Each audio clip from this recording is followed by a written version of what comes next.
passionate about Cleveland sports. He's going in, touchdown! Browns, Indians, Cavs, the Big Ten, and more. Cleveland is a city of champions once again! Andy and Jarid, Cleveland and beyond. A swing and a drive! To deep right! Here are your hosts, Andy Billman and Jarid Watson. Hello and welcome to another episode of Andy and Jarid, Cleveland and Beyond. He's Andy Billman. I'm Jarid Watson. And today we welcome to the show writer for ESPN and ESPN the magazine, Seth Wickersham. Cleveland Browns. Seth wrote an eye-opening expose on the Cleveland Browns organization that fans everywhere are talking about. First of all, welcome to the show, Seth. Hey, thanks for having me. I appreciate it.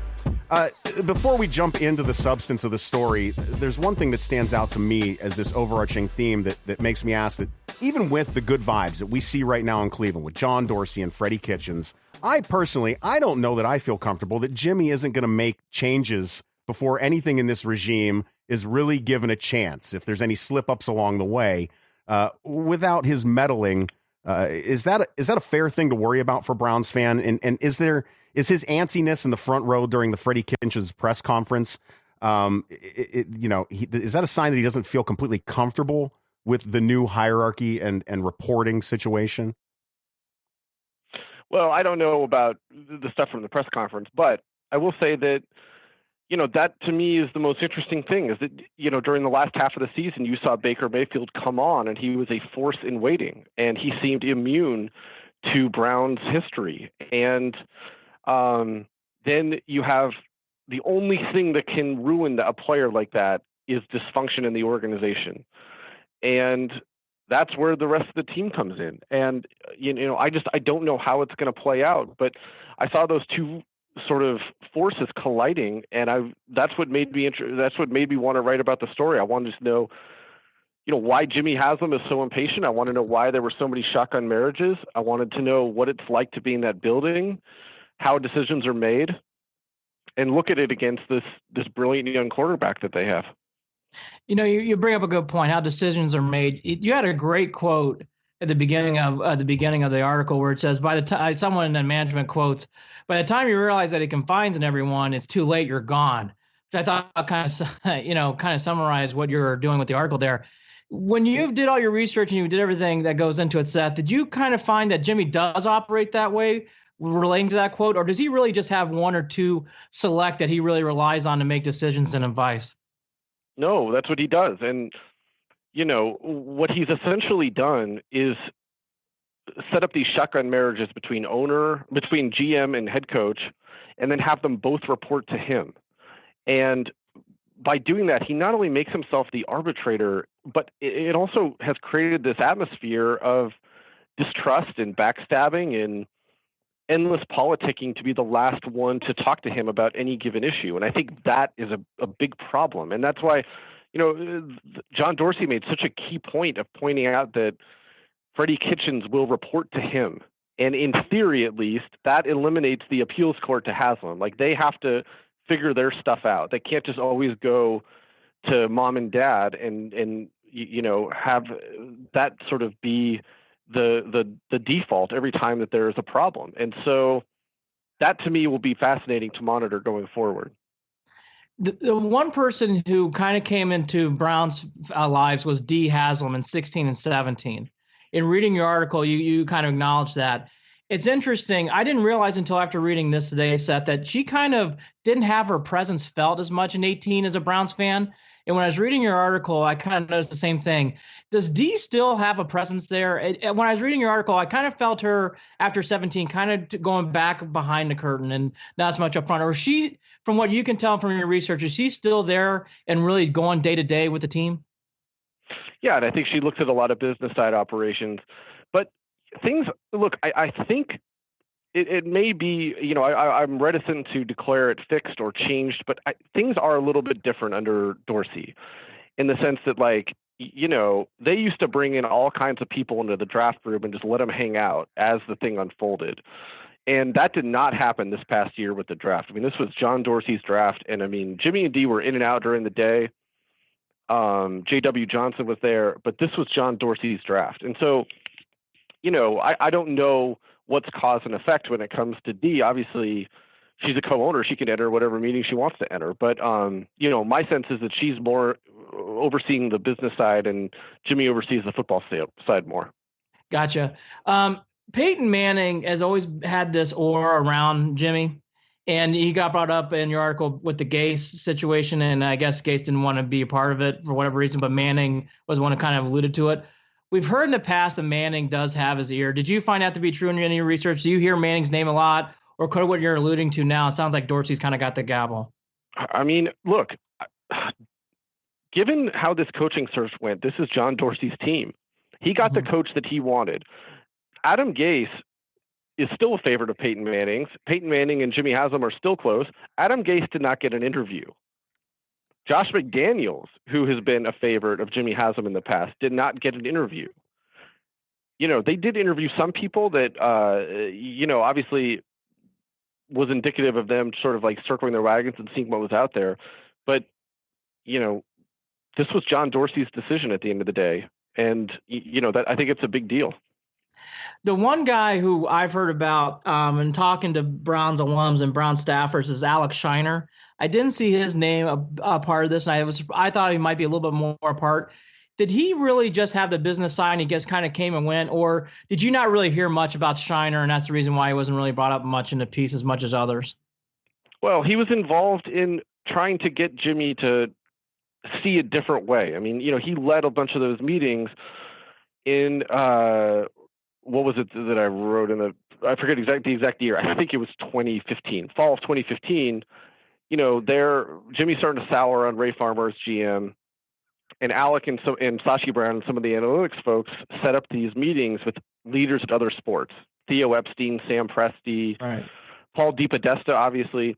So that was Alec's thing. And then Sashi got promoted to run football ops. Right. And so it was Sashi's deal from then on out. Talking about that, the one thing that and by the way, you tweeted something great. You people should check it out. Seth tweeted out a basically almost like not a pie chart, but basically like a graph of how the analytics side is going to work it in the Browns starting in 14 and 15 in the Sashi Brown era.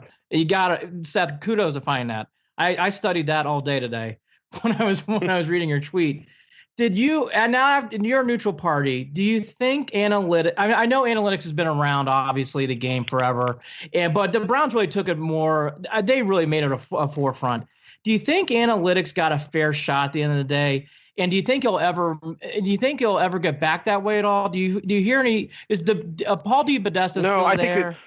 Yeah, I mean, he is. I'm not sure how influential all this stuff is, but, I don't know. And I want to be clear about something, and I tried to make this clear in the story, but I think that everything that Sashi Brown did got tagged as analytics, when a lot of it was based on decisions that the traditional football people were on board with.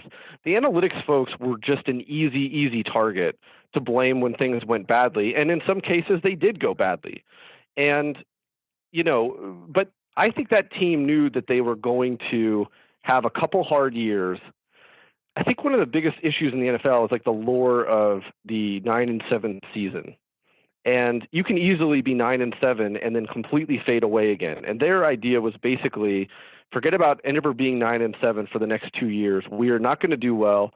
We're going to have high draft picks. We're going to try to accumulate them more and build an organization that way. And then they just ended up being way worse than anybody anticipated. So maybe it's a fair question. Should Sashi have gotten more of a shake? Because clearly, the McDermott little tidbit was fascinating. I never heard that.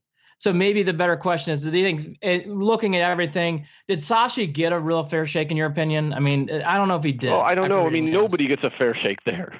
Right. It's true. I don't know. They blow things up every 18 months to 2 years. And so it's impossible to know. But I think that, each of these decisions to sort of clean house on their face make sense, because at the end of the day, there's always been too much fighting and too little winning. But it's the stream of it that becomes problematic. And again, looking at it in the face of Baker Mayfield, that to me is the biggest threat to him being a successful player.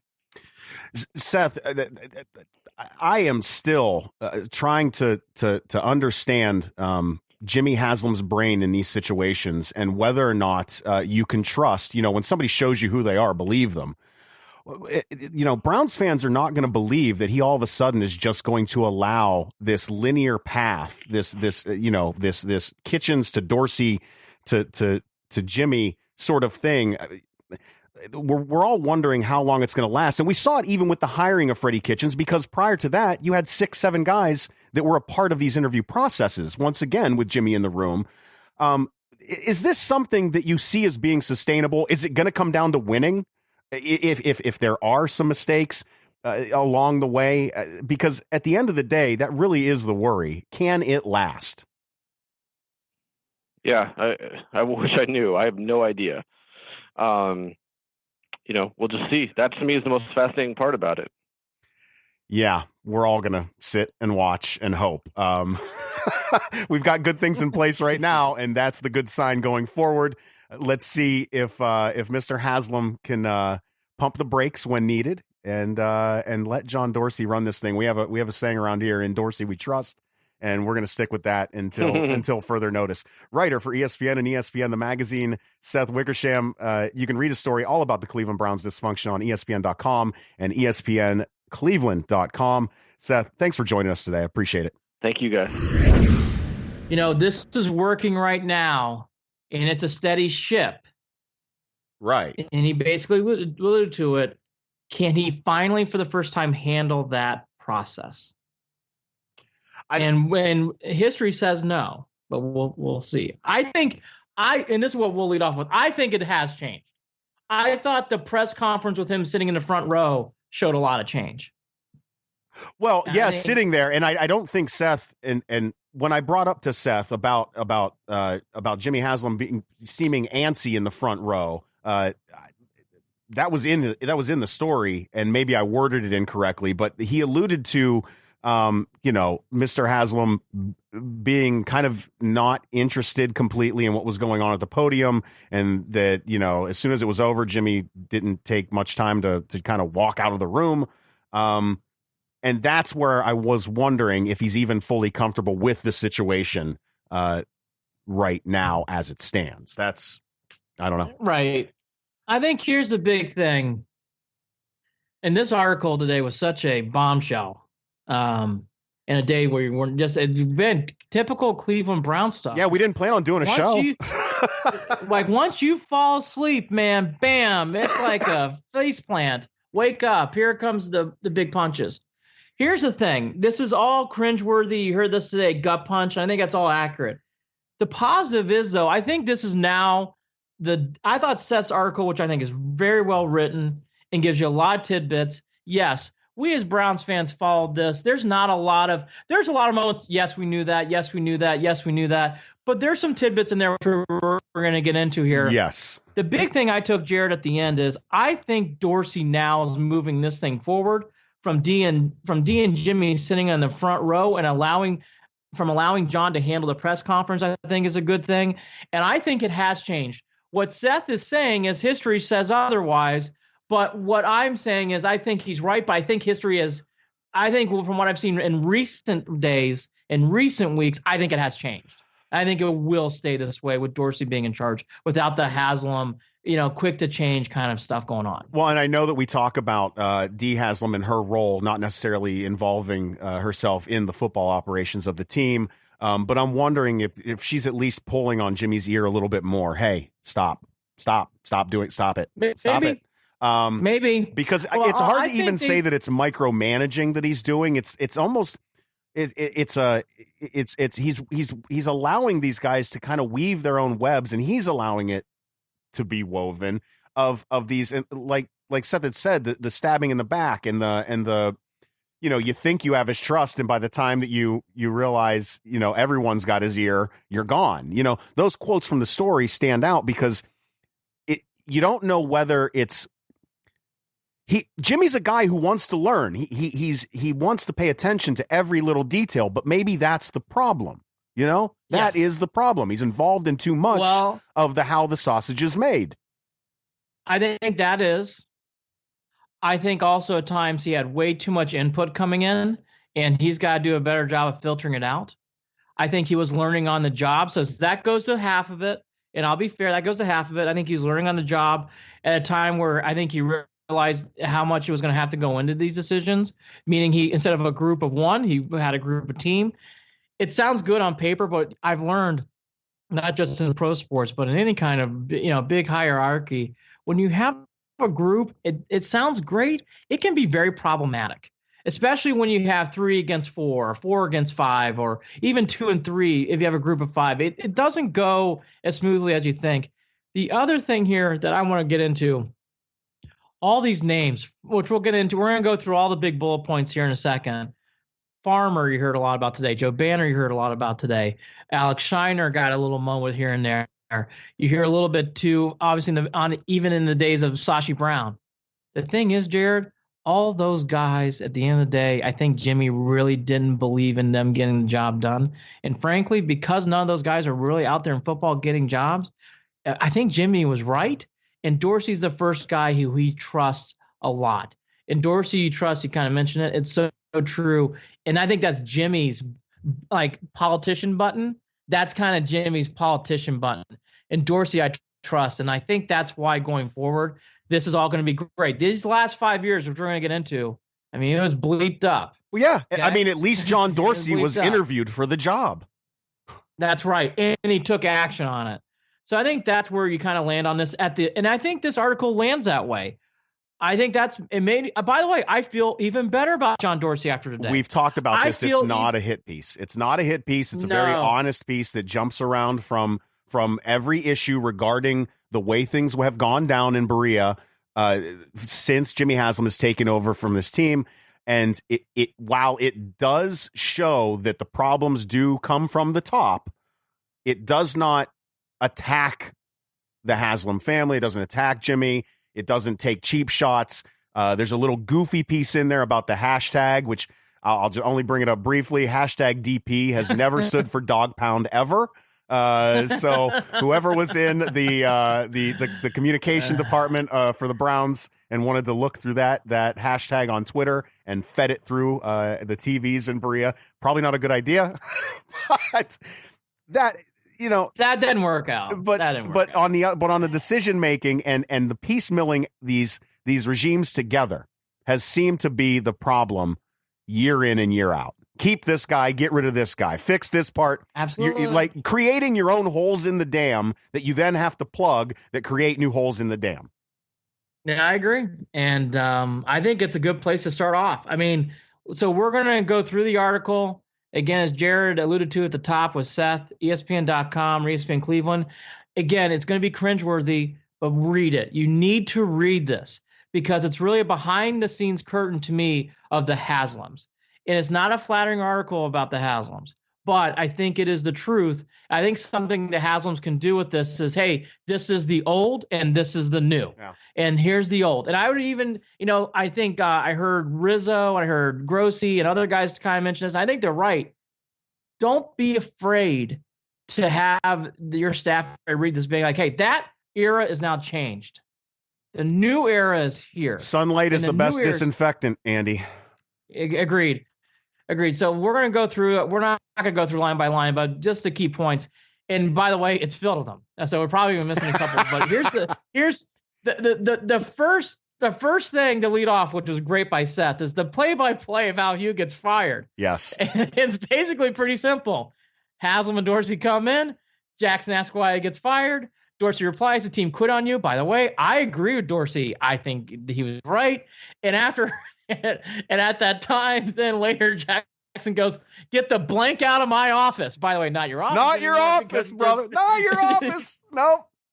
That right there just says everything you need to know. Hugh Jackson's tenure seems to have been bookended by temper tantrums, whether it be throwing a fit over personnel decision before he's even coached a game and screaming at Hugh or screaming at Mr. Haslem. Maybe he wasn't screaming. Maybe I'm using the wrong word. Getting upset, getting testy, however he went into that office and throwing a fit over a trade that was made to pick up a young punter and get a good draft pick that was later used actually to pick up Jarvis Landry, might we add. Hugh was allowed to get away with a lot that in other places, I don't know anyone would have got away with stuff like that. Look, if people want to say quit's too strong a word, here's why I'd say I think it's fair what Dorsey said. Mentally, they were checked out. We talked about that in this podcast. Yeah. That team was mentally checked out in that wasn't that long ago. Game. That Buccaneers game, they were just going through the motions. And if you didn't see it, I mean, I don't know. I just think that's an accurate. I know why I use the term quit. It's a harsh word, but I think it's accurate. Again, this team had too much physical talent, as we all learned, to be doing what they were doing in those two games. And so it was obvious. I know I heard some people say that, but again, that kind of summed up the Hugh Jackson thing. Yeah. There's a counter to everything that Hugh got mad about. Hugh wanted Myles Garrett and then got mad about quarterback issues when they could have taken when he refused to take, didn't want to take Trubisky, So how are you going to get angry at that? Hugh threw a fit about that punter, the punter issue early on with Mr. Haslem, yet look at his special teams throughout his tenure, especially over this past season. Don't tell me you cared about these things. He's a person that likes to sit back and say, "See, I told you so," and act like he had all these wonderful things after the fact. I don't want to hear any of it when his actions never showed otherwise. I agree. And by the way, there's some other people who followed that line of path with Jackson, as we're going to get into. I think there's other guys in here who did Ray the same Farmer thing. did it at a higher level. Yes, Ray Farmer definitely did. I'd say Sashi Brown had a little bit of that. A lot of appeasement, and trying to keep. Well, I didn't make that decision. Well, you know what? That's not how a leader acts. He's not my Get the guy. hell out of here. Yeah, he's not my guy. That's another one. I mean, I didn't mean to step on you there, but that's another one. How many times did you? Well, anyways, the next bullet point here. There's so many. The next bullet point in order. This Haslam quote is the quote that's going to stick with me in this article. As I thought it did sum it up. You think you're the one he trusts, but by the time you realize that he confides in everyone, it's too late. You're gone. That was said by a former high-level member of Browns management. That quote, I thought, summed up everything that Seth touched on in the article. It was a wonderful quote. He makes everyone feel special. Yes. I thought I was special. Yes. Yes. Oh, and it's kind of how we felt as fans. But anyways, I thought that quote was very eye-opening. Again, it has hammered home some points. Okay, the Banner stuff kind of comes in after that. He does focus on Banner. There's a couple of things I found interesting. Jared, you should chime in. The one thing that I really thought was interesting from Banner is he kind of came in here saying, hey, I'm here to turn around this factory of sadness. I come in here with confidence. I think I can use traditional scouting, analytics, and psychological methods to help turn the Browns around. I think that's interesting that Banner kind of came through with that. Psychological methods.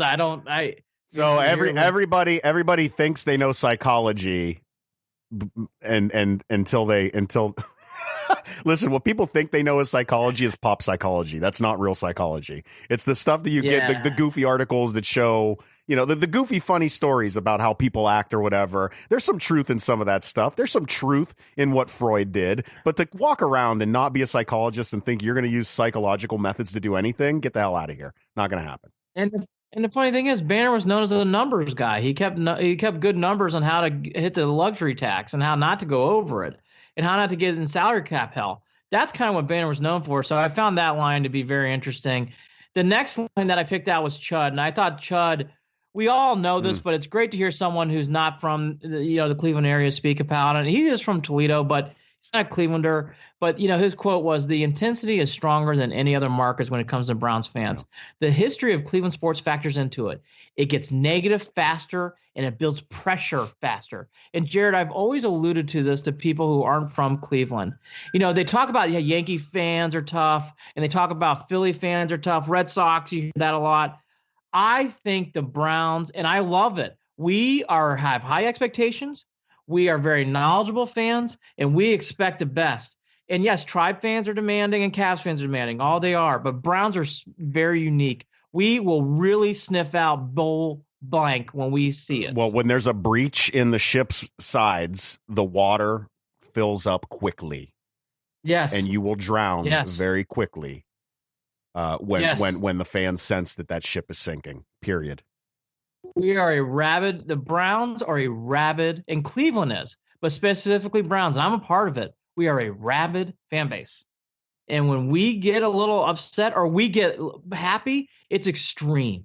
There's usually it's very rarely tempered. The only time I can ever remember is the Anderson era when we went 10-6. Outside of that, I thought it was always very extreme. When we were winning, we were excited. When we were losing, we were miserable. Oh yeah, I was affected. You know what it felt like to not watch a Browns game last season or the season prior? It felt terrible. It was something was missing in my life. I was so bitter. Why? Why can't we figure this out? Yeah, there's no right. The next kind of bullet point I picked up was, I know it is a deep side of this article. The Niners, Jim Harbaugh. We always heard trade rumors about this. Yeah. This article disputes that it really never got that serious. That's what it was reported here. The thing that we've all heard in the past is Peyton Manning's influence on the organization, and it came out that he really tried, which we all kind of heard throughout the tea leaves, but it's confirmed here. Gase really wanted nothing to do with the Browns, but Manning really pushed on Haslem, say, hey, you should really take a look at this guy.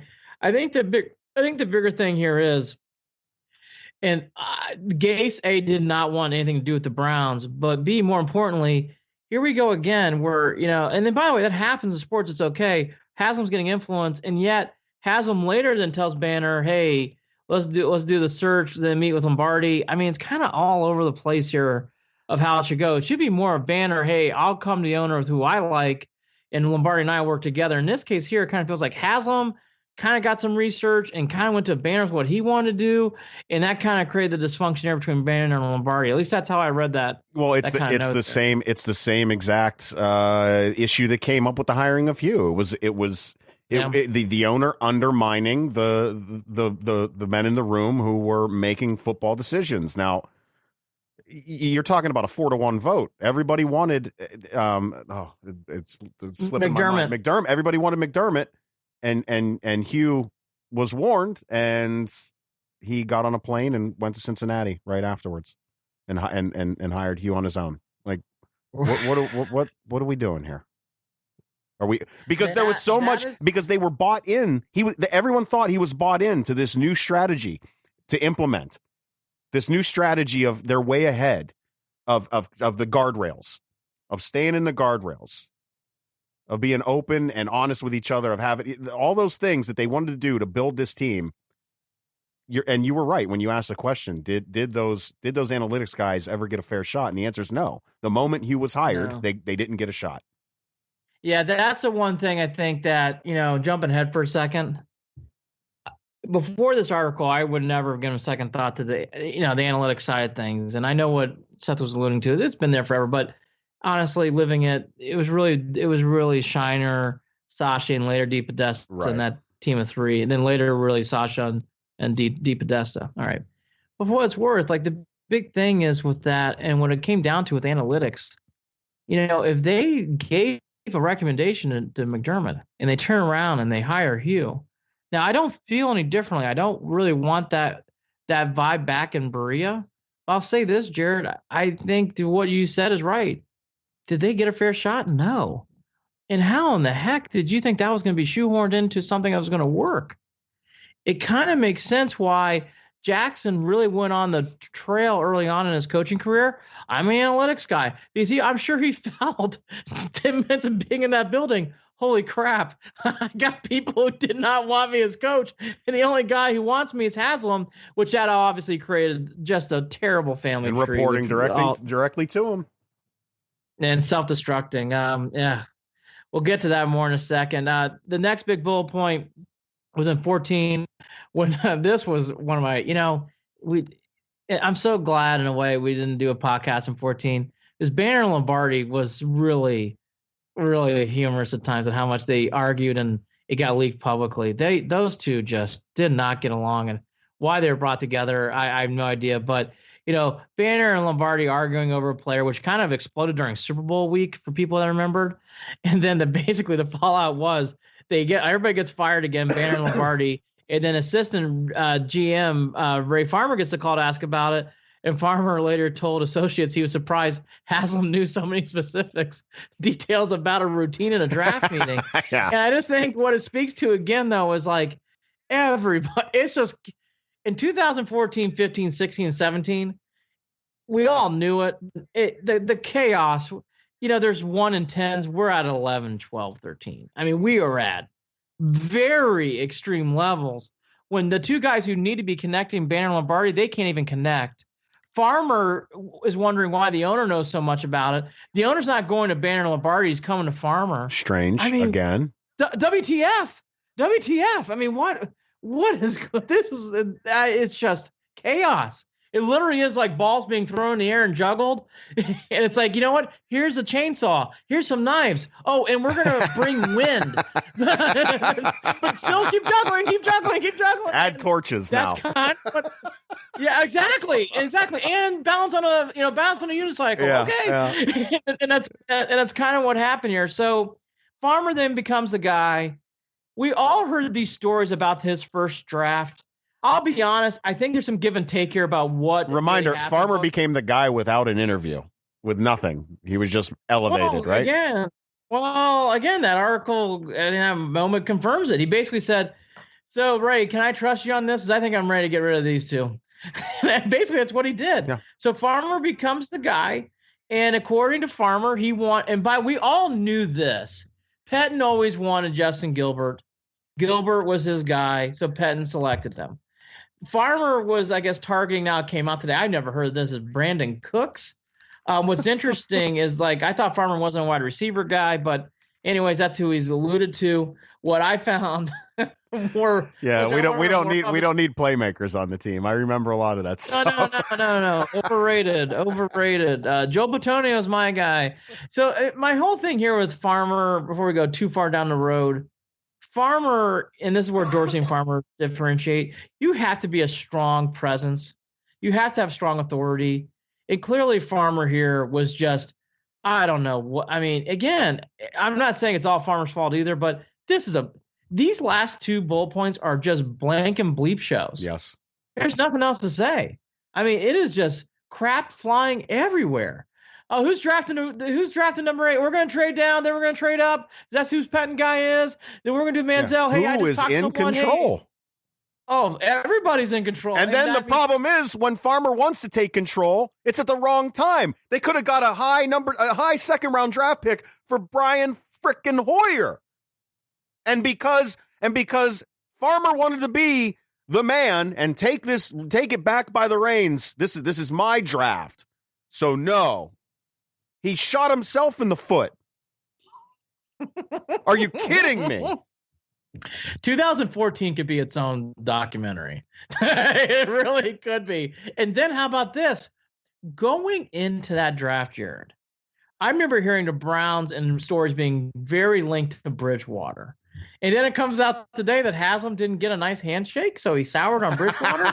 The bullet point is some of the seriously, some of the football guys in the room wanted to wait and pick Bridgewater in the second round. Now remember, Bridgewater did get a pick in the late first round by the Vikings. But anyways, that's neither here nor there. Right. But the team had soured on Bridgewater after his interview, dinner, and workout with Team Brass. Something about Bridgewater's handshake rubbed Haslem the wrong way. I feel like I remember that, but I don't know that it was ever said. But for some reason, that stands out to me as something I remember laughing about back then. Yakety Sax is the perfect, and it should be playing throughout this podcast. Right. Especially in 14, especially in this draft, because this was such a big draft, and it kind of sets up why we were in hell for this 4-year period. Okay, to your point, the next one's Hoyer. Farmer decided that was his moment of triumph. I'm not trading and going to give up a second-round draft pick for Brian Hoyer. Now, it's one little catch-22, but he still should have made the trade. We all know that. The catch-22 is, God, could you imagine if you traded Hoyer? We would have had to start Johnny Manziel and played him every game. Oh my God, Jared! Well, Farmer reached out and called Hoyer to calm him down after the draft was made. So that's another reason why he probably didn't make the trade. He ended up his heart was too involved at that point.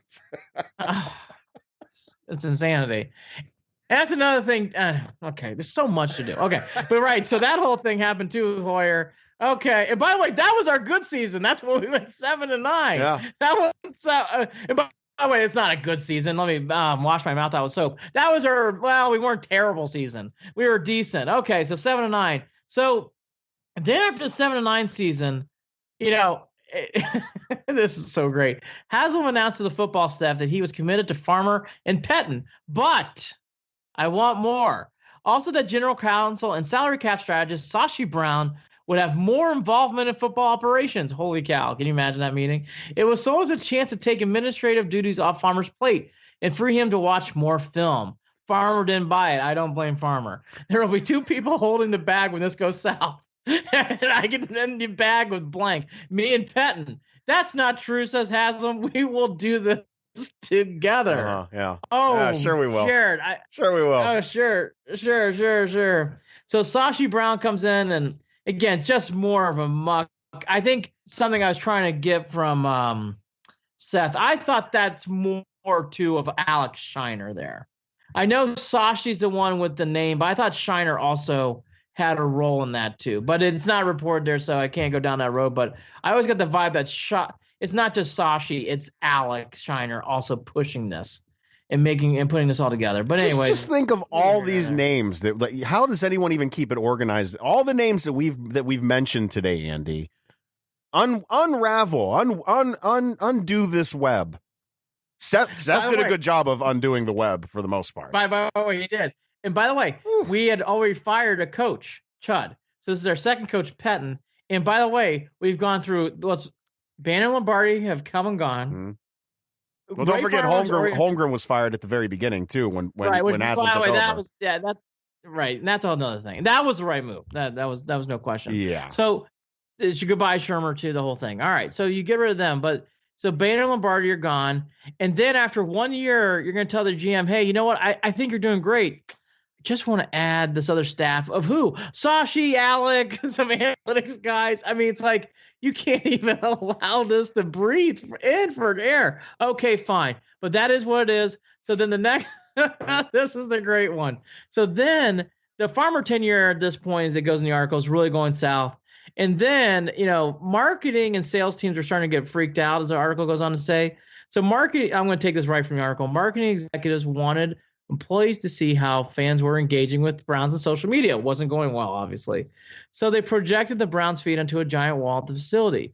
It was like broadcast talk radio over the entire building. One particular day, it was worse than that. One of the marketing staffers entered, as you mentioned, the hashtag DP. For people who don't know, don't type that in. What does it say? It's definitely a porn term, and then you can use your mind. Ask your friends to tell you all the dirty jokes. They'll know what it means. And not family members. Really good friends who will.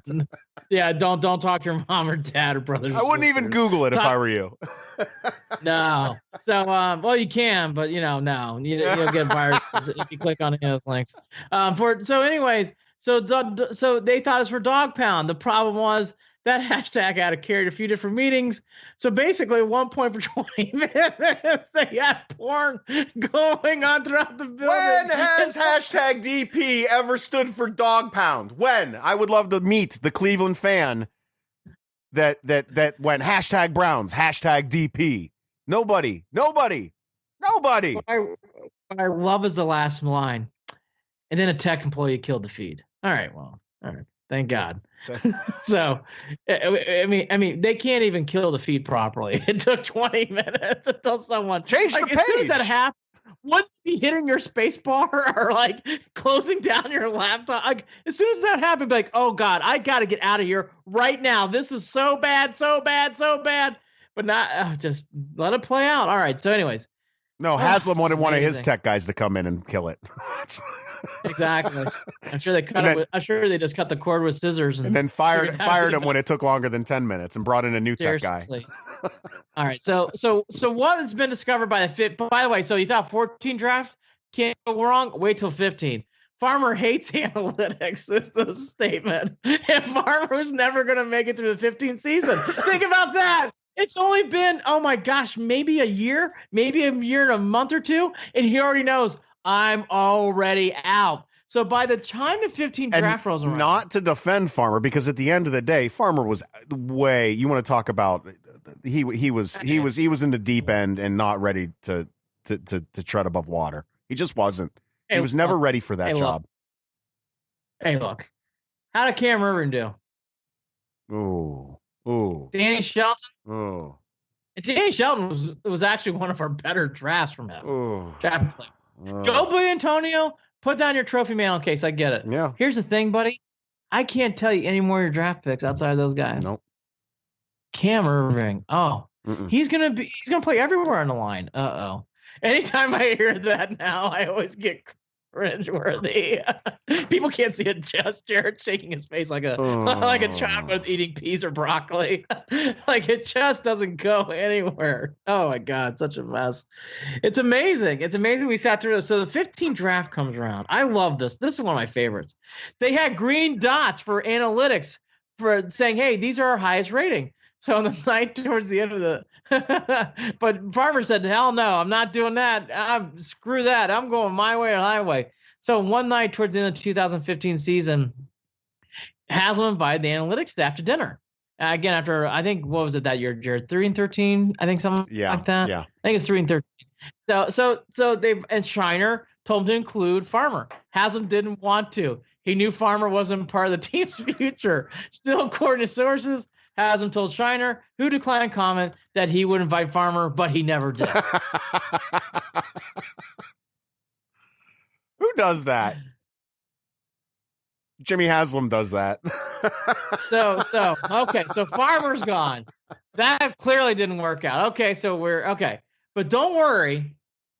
We've been grooming this young gentleman named Sashi Brown, who's got medical degrees, very bright. Sashi, we want to give you the job. Sashi, quote, don't give me the job if you're going to blow it up. I don't need to do this, according to the Browns staffers. Not exactly ready to take the reins, Jared. Insert narrator's voice. He blew it up. I know. Oh my gosh. He eventually blew it up. I just love this. Hey, look, I kind of like getting out by 5:00. I am tired. Like, I don't want to do this if this is going to be a blow-up job. So, anyways, it's fat. That whole thing. So that's when Deep Odessa comes in too, obviously. And that's the point too, where the big thing that comes up that I mentioned that Seth tweeted out is the Browns guardrails, they called it. Those who work closely with those who work closely with Brown could tell that he's fueled by the hope of all those who could take share to be known as, hey, we're going to be the one to turn around the franchise. And the analytics group authored a color-coded list of goals labeled the Brown guardrails. It consisted of 9 tenets, and from talent retention to ending uncoordinated leaks to communicating with more coaches, accumulating as many draft picks as possible. They were very good at that, especially high second rounders. They were very good at that too. A lot of value. Left unsaid, they got a lot of value. I'm not sure what the value turned out to be, but okay. Left unsaid, the document was the most important goal. The Browns have to stick together. This is like a roller coaster. The analytics contingent would tell Haslem, he couldn't get off in the ride in the middle. So they have this whole, you got to read it. It's Jimmy got off in the beginning, not even the middle. Didn't even get to the middle. Yeah, I'm sure. This is why I ask those questions, Andy. This is why I don't know whether I can trust what we've got right now. Well, here's what I would say. If I saw that grid, if I were Jimmy, the guardrails, I would look at that and be like, this is kind of scary, boring, and very, very scientific with, we are going to do this and do this and do this. And as we all know, that's kind of not how people in life works. Like, you want some sort of organization and cleanliness, but that really reads like a scientific chart. It's like, it didn't need to go that deep, but do you think that those guys did that? One, because they're the they're the nerds as John Dorsey would refer to them as. Fine. But they also know look, when you're trying to get an owner to get it, they're drawing that for him at the end of the day, right? I mean, that's for him. But you can tell Jimmy probably read that and went like, He shouldn't have, crap. though. Maybe Crap. parts of it. Yeah, and but again, it's not that it's badly written. It's not like the goals weren't attainable. It's not like the ideas were bad. But Jared, when you read that chart, you're almost like, yeah, are you saying here if you mix this much flour and this much salt, you make bread, and hey, you don't remember, it just, that's not how really it flowed. It does. That chart didn't flow. It had no vibe. It's very, okay, I'm going to say it. It's kind of an intimidating chart because when you look at it, God forbid you go outside that chart. God forbid you go outside the guardrails. And you go on personality or feel or coaches. No. It's not part of the guardrails. You got to go by the guardrails. Yeah, but I think part of it was that we see what happens when Jimmy goes outside of feel, when those guys, I think that there's an argument to be made for some of those things, but I definitely understand. Like with any normal organization, no, they don't need this. But training wheels are necessary in this situation. I know. This is bumper bowling. Put the bumpers up. That's fine. Put the bumpers up because we're dealing with somebody that runs the team. Like, well, I can think of somebody else who makes decisions and changes them on a regular basis before they know all the facts. Here's my final part about the guardrails. If you got that piece of paper, Jared, are you reading every single word in there? Yeah, exactly. No. Thank you. Okay. No. How do you, as anybody else, anybody who didn't write the guardrails would look at that and be like, yeah, that's corny, and throw it. That's my point. You can't take it seriously. Okay. Look, I'm there now. Now I'm with you. Okay. See what I mean? Yeah, now I'm with you. How could you read that and be like, this is what I'm going to do. I'm following this. And if I follow this, we're going to win. There's no way. No one would ever think that way. All right. More, but by the way, there's more. So the hiring then causes problems again. Haslem choosing Jackson. That's the thing that we kind of relived here. I think to what you brought up, the Sean McDermott thing aside, I mean, look, he's the coach of the Bills, and I think that's rewriting way too much history. They chose Jackson, so whatever. The thing that's interesting, though, is that's not who the guys voted in the room. And then what was also interesting is D. Podesta going on the theory of, hey, if I get in his ear to last, he'll actually listen, and Haslem still flew to Cincinnati and hired Jackson. Interesting. Look, is it possible that things are changing? We're seeing that things are. We're seeing that there are changes. Look. Let me just remind everybody. We're gonna there's big positives here. Listen to the whole podcast. We'll be all right. But you gotta read these. They're interesting, Jared. They're interesting. Jackson gets upset about a punter being traded and Andy Lee. That's his first thing he explodes about. Not about anything else on the team. Yeah. Not that you might be starting Cody Kessler some games, but about Andy Lee punting. Carson Wentz, D. Podesta, which we kind of already knew. He didn't consider him a franchise quarterback. Then Jackson, that's kind of stuff we already knew already. And then the other one, which I'll give Hugh Jackson credit. He was the one guy who stood up and said, I think we should really draft Myles Garrett. I think you're crazy if you let him slide. That Hugh Jackson was right on, by the way. I thought he was right over Trubisky. I think Garrett's the guy. No, it was, but it was on accident. I mean, blind squirrels, Andy. Blind squirrels. Even blind squirrels will find a nut every once in a while. Well, I tried to get that blind squirrel nut. I tried to. I tried to give him at least one. Well, I mean, you give him that, but then you're neglecting to mention that in the article, I believe it shows that even with that, he complained because he felt like he didn't have a quarterback. Well, you didn't get one. Well, yeah, Jackson. What are you talking about, Hugh? Look. That's all Captain Obvious. This is. You're right. Ooh. You're right. No, Jackson. I got poor Jared all fired up. But there's more, like the total dysfunction. Again, I guess the analytics guys, which I didn't really know this, but I guess they didn't like Kaiser, but yet they drafted him. It's so weird. Why would you draft a guy who's not an analytics guy? That kind of came up. It is interesting too that they never drafted Mahomes or Watson, but that's old news. Cutting the sales team, and then right move. The famous quote later, right move, by the way. Then saying, hey, look, I if I would have known it'd been this hard, I would never bought in the team. She's disputed that quote. I mean, it's up to people whether they take that at face or not. It is interesting, though, that someone thought that she did say that. So I don't think he also had multiple sources. He wouldn't have printed it. And then I think the other interesting thing here at the very end today, is Haley told Kitchens at the end of the Steeler week in Pittsburgh, like, hey, if and basically, by the way, it's been reported here today too that Haslem before the Jackson game said, hey, look, Haley, we're going to let him go by Monday. We're going to get him adios. And then what's interesting is Haley thought, I'm not going to get fired. Not only that, I'm not going to take the job. Kitchens, you should take the job. It should be your job, not mine. All interesting. I want to know more about that. I really do. I want to know why Haley would have said that he didn't want the interim head coach job. I want to know why he thought he was going to get it.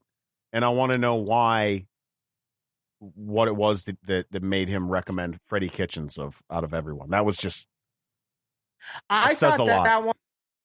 I thought that one's the only one. Says a lot without saying anything, to be honest. I mean, there's a lot that I still have questions about. Right. Here's the other thing about that one. There's a lot of people disputing each other here. Weird. Meaning weird. It's very weird because that's not. It's just all weird. It's all weird. Like, of course they are. There's 9 million names that we've mentioned today, Andy. Right. No, I know. I'm drained. Okay, so we're good. You got to read this article. I know it's going to be cringeworthy. You're going to be drained. I will say again, though, moving today and forward, it's so bright and it's so good. Don't let you get this down. But again, like anything else, I think it's okay to look back at your past so you can learn from it and make better decisions in the future. Well, once again, Andy and I would like to thank ESPN writer, ESPN, the magazine writer, Seth Wickersham, for coming on and breaking down some of this story that he wrote today that is blown up with Browns fans across the country and around the world, frankly, and giving us this insight into everything that we already knew was going on, but giving a lot more detail into just how wild it gets. And really, it all comes down to Jimmy Haslem at the end of the day with all of this, in my opinion. Yeah, I agree. I think the bigger things here to learn outside, if you don't play porn on your computer and go throughout the office, that's a big 101 no. You should not do that. But I think the bigger thing here is we all assumed that there was craziness and dysfunction. And sometimes you wonder if that was just not being, is that being too overdramatic? Well, what was being reported was already reported here. That's not the new information. But when you get a national writer kind of confirming what we already knew, Jared, it was dysfunctional. It was every bit dysfunctional. Andy and I are going to continue with part 2 of our Cleveland Browns 2018 season review for the next episode of the podcast. This one obviously has been inserted in between the first and that next one for obvious reasons. It was a breaking story, and we felt we had to come on and do a show for it. In that second episode, we're going to talk about everything from games 2 all the way to the firing of Hugh Jackson and break that first half of the season down. And, we'll do a third one to cover the rest of the 28 season and go on from there. But Andy, any final thoughts before I wrap this up?